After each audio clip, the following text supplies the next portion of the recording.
No, it's not a peculiar fever dream. Anthony Gordon's name is going around the footballing media at large in relation to Chelsea yet again. What's going on, people? Welcome back to Football Therapy with me, your host, Jan. I do hope you're doing well, mate. I really do hope that, and welcome back to Chelsea News, of course, the daily series here on the channel where I reflect on what's being said about Chelsea, giving you my thoughts, feelings, and opinions on it, but as always, more importantly, asking for yours. Today, seemingly, Maresca being backed. We've already had the news, the headlines, the briefings that no matter what happens, come what may in the final two games of the season, which are friggin' massive, by the way, he will not be sacked, and they want a two-season body of evidence or sample size to evaluate his work as a Chelsea manager. They seemingly, and when I say they, I mean Chelsea, the hierarchy, they feel like they can work with Maresca. They like how he operates. The players are saying positive things about him, but of course the proof will be in the pudding or the eating, or however this, the phrase goes. Chelsea need to win. We need to be a good team. We need to be a top team, but it does seem like he's going nowhere and he's being backed. So we're going to speak a little bit about the players or positions as well as some plays in today's video. Of course, at time of recording, Maresca is speaking in his pre-match press conference for the final, which is strange. He's echoed a sentiment, well, not echoed a sentiment, but he's basically said he's annoyed how Betis have been afforded an extra 2 days rest for the final. He also confirmed some stuff like Philip Jorgensen will be starting in goal for the final and not Rob Sanchez. I stopped listening for there because I wanted to talk about other stuff for this video, but some interesting stuff. We'll preview the final and indeed the Forest game in the coming days.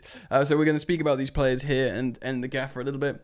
Thanks for joining me as always, and thank you for the awesome continued support here on the channel. If you want to support me, just drop a like on this video, and if you're yet to subscribe and you find yourself coming back, mate, why not subscribe? I know lots of YouTubers say it, but it's true. Often a huge portion of viewership aren't subscribed, and it helps to subscribe. So just click that sub button, only if you want to, but if you choose to, hit the bell, baby. Alrighty then, I'm just going to go and get some water, and I'll be right back. Just realised I've got the wrong background on. What a silly sausage I am. I have a second channel called Football. Yeah, okay, why don't you go subscribe to that? I'm not going to start again. I'm just going to roll with it. It's tough, man. Loads of different stuff going on. Yeah, you know what? Let's have this one. There we go. This is just Football Therapy Chelsea news. Yeah, thank you. Let's move on to the first story. Right. Florian Plettenberg, who is a Sky Sports Germany broadcaster, journalist, pundit, I suppose. Christopher Nkunku will leave Chelsea this summer. The decision has been made, as previously reported. A permanent transfer is planned, not alone. The Bayern is still monitoring his situation and remain in contact with his management. However, nothing is advanced at this stage. Other top clubs are also interested in Nkunku. Yeah, it's a weird one. He's 27. He's in his prime. He's had two, you'd have to say, unsuccessful years at Chelsea. But it's unique because I think if you've looked closely, for the most part, you would call them unfortunate. I know, and rightly so, a lot of Chelsea fans have been quite critical of his commitment of late, like his body, his application in games and his attitude. But I mean, it must be tough. Like he was signed to Chelsea to be the guy for the attack to be built around. Excuse me. He does have a really good preseason with Pochettino, and he's combining really well with Mudryk and Jackson, and looks really, really good. He looks like the guy, and he looks like this elite goal scorer because his goal scoring is immense. I don't want to sound like a broken record, but I'm going to reiterate some stuff I've said before. He's an elite finisher. He scores all kinds of goals, including headers, despite not being very tall. And I like to say the reference that he's the only player in our team that would attempt and score an overhead kick, which sounds like a silly niche thing, but it's, it tells you a lot about the player. Now, of course, he was injured throughout his whole first season, which a lot of people would look at and be like, okay, that's not his fault. And this season, he just doesn't fit. He doesn't fit the system whatsoever. Of course, even last season, after he was injured, we all, and I say we, and I mean the footballing world at large, learned about Cole Palmer properly. Now, I don't want to pat myself on the back, but I was a massive proponent of signing Cole Palmer. I was very excited to the point where I got a lot of stick. But, even I had no idea how good he was going to be, really. And, so Nkunku wasn't the guy because Palmer became the guy. And then even when he was supposed to come back into the team, by now we'd evolved so far away from what he was originally purchased for. The potential buyers like your Bayern Munichs, like your PSGs, your Leipzigs, and whoever else is interested. We'll see that. They'll see that. And we as Chelsea fans can be annoyed with how, he's not been running as much. And it must be hard in his head because he knows he's not wanted. He knows he's not going out. So he's probably thinking, why get injured? Why run and crash into 50-50s? And to be honest, Maresca just said again in his press conference midday on the 20th of May that Nkunku's still injured. He's still not ready to play him and Q. I mean, we've had briefings that Q is good to go for some match time, and I've spoke about him yesterday how he could be so important as a striker option. I don't think Nkunku's injured. Do you? This mystery, like the mysterious injury that hasn't been stated of a player that doesn't fit, we've got no future plans for, and we're all trying to get him moved in the coming days when the transfer window opens. He's not injured. We're protecting him for a transfer. I do see Bayern Munich happening, and I do see us at least making our money back on him, and of course we're not going to loan him unless it's a loan with an obligation, but let's move on. Alright, so this is just a quick one here. I'm going to do a couple of stories on Football Insider 247. Mick Brun. Chelsea make Jared Brandtwaite transfer decision after Everton latest. We're looking for a centre-back. Chelsea are going to gift Chelsea manager Enzo Maresca 3 or 4 signings. Now, they weren't speaking about goalkeeper again, but I think with Georgi Petrovic winning, he's at the highest who scored rated goalkeeper in Europe. He's won player of the season for Strasbourg. I know these Chelsea owners might be like, oh, let's double our money on him and sell him. And maybe they will. But for me, that's absolutely, with him and Penders, that could be the guy. It's not the most biggest priority for me. But there has been still reports out today suggesting we could buy a goalkeeper. But I think that's just down the priority line. But the priority is a striker. The priority is a left-sided winger or right-footed winger. And the priority is a defender. So Jared Brandtwaite has been mentioned before. He's been mentioned again. Mick Brown says Chelsea are considering a big money move for Everton star Jared Brandtwaite, who, of course, Man United wanted a lot for a long time. And he is very good. And, when he wasn't getting called up to England squads, everyone was like, what? He is massive. He's a big boy. And yes, journalist and former Man United and Blackburn chief scout Mick Brown says Chelsea are really looking at him. Apparently it's going to cost a lot of money. I don't want to spend too much time on Jared Brandtwaite because I did look at his stats. I know he's been in and out and injured. They weren't very impressive to me, the numbers on the page. He's obviously a really highly rated young centre-back with a big ceiling that looks totally at home and comfortable in the Premier League. And I imagine, should we sign him, a lot of Chelsea fans would feel like, a good player added. But it's being posed here that it could be serious money, like serious peas. And I'd rather spend less on someone else, like a Gerhi, even though, Mark Gerhi, what would he be now? 40 million, 50 million? They're suggesting Brentford could be 80 plus. Not for me. Not for me, Clive. All right. So, the striker situation. So, that's a defender. We're going to talk about a striker. Then we're going to talk about a winger in Gordon. Liam Delap.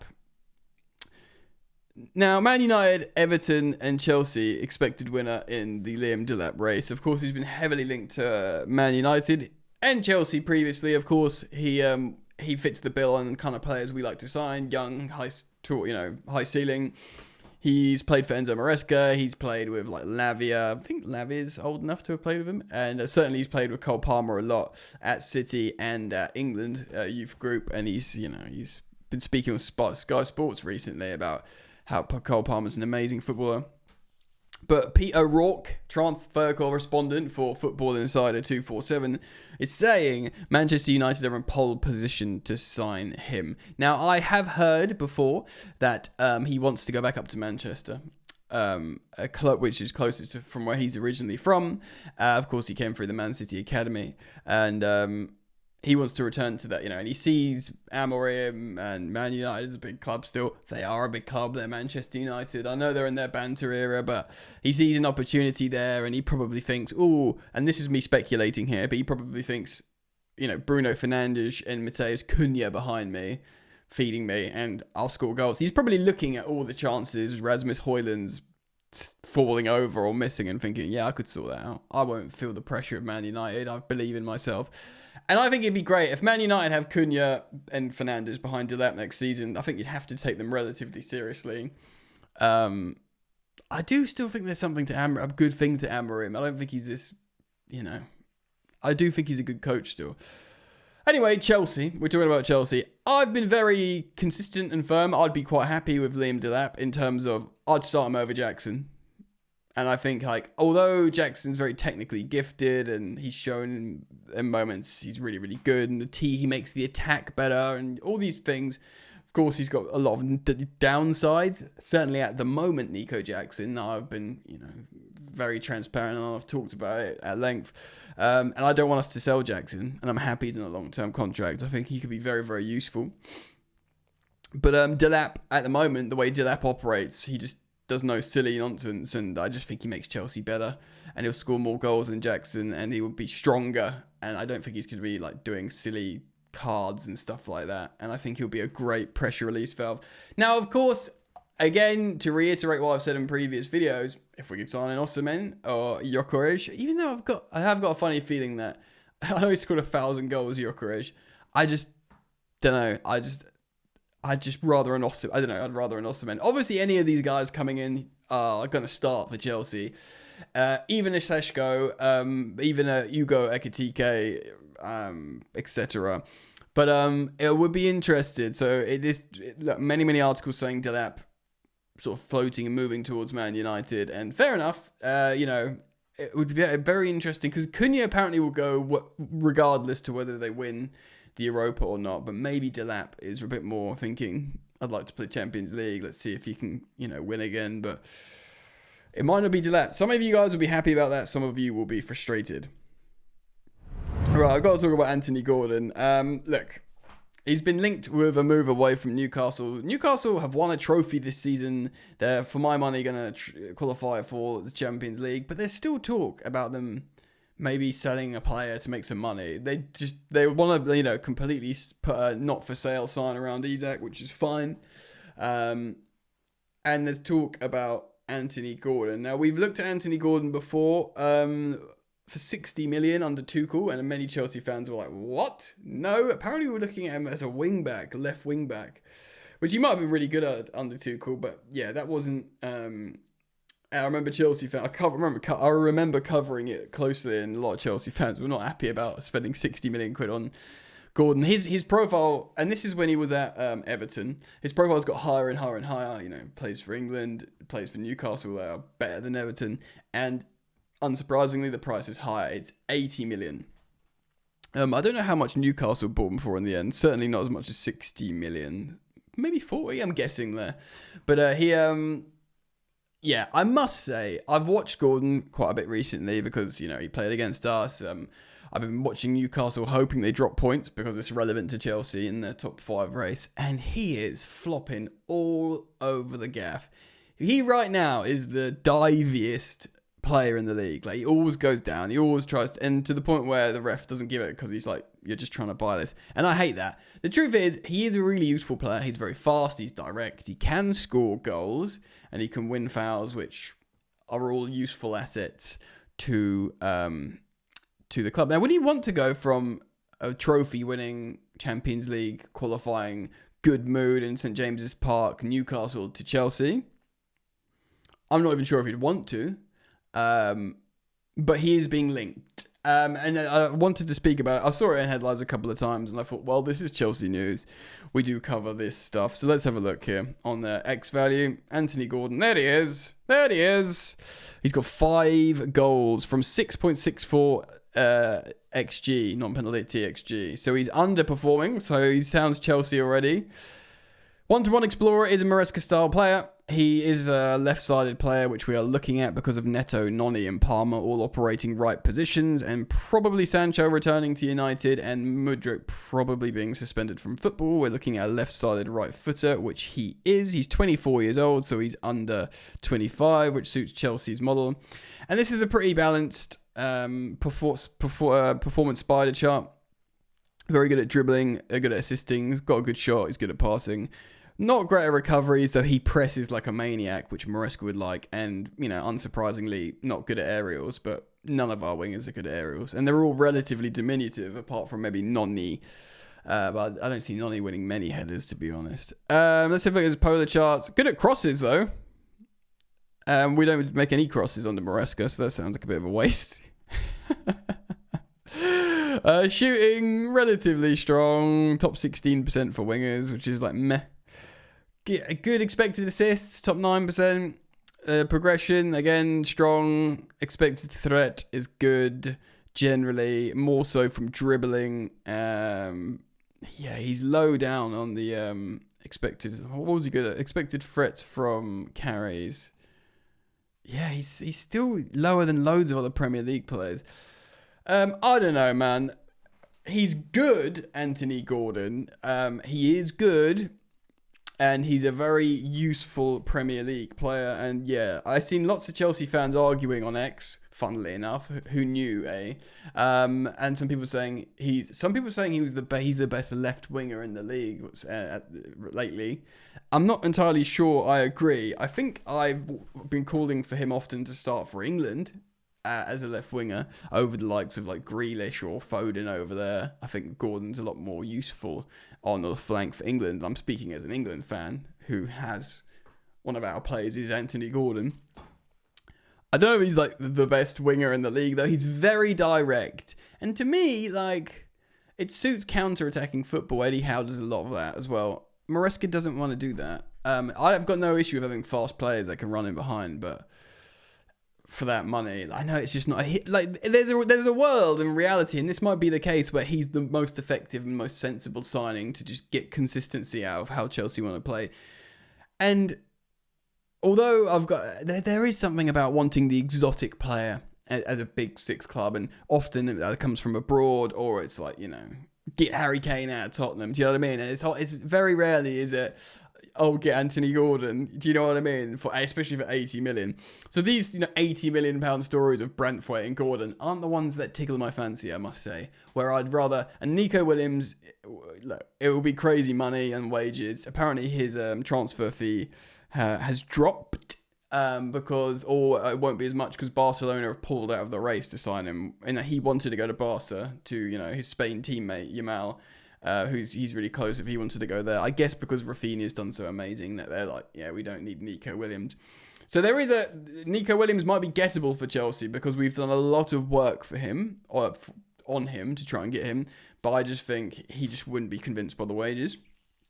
But of course, a lot of, you know, international global Chelsea fans from the UK and all around the world, if you said Anthony Gordon or Nico Williams, I have a feeling a lot of Chelsea fans would say Nico Williams. Maybe not all. Maybe not all. But I put out to you guys, of course, as always, let me know what you think down in the comments section below. Please leave your thoughts. Thank you, as always, for supporting the content, for liking this video, and for so close to speaking English throughout the entire video, and for subscribing to this channel, Football Therapy. Yeah, man, take care of yourselves. Enjoy the football. See you back here very soon. Peace.